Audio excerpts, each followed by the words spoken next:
தமிழ்நாட்டு மக்கள் ரொம்ப தெளிவா தான் இருக்காங்க.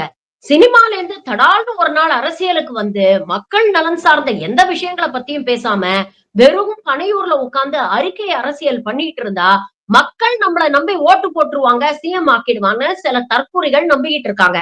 ஆனா, மக்கள் எவ்வளவு தெளிவா இருக்காங்க அப்படிங்கிறதுக்கு இந்த காணொளி ஒரு சாட்சி. ஏன் விஜய் கிட்ட இல்லாத பணமா, வசதியா? மக்களுக்கு நல்லது செய்யணும்னு நெனச்சா எப்பவோ செஞ்சிருக்காமே.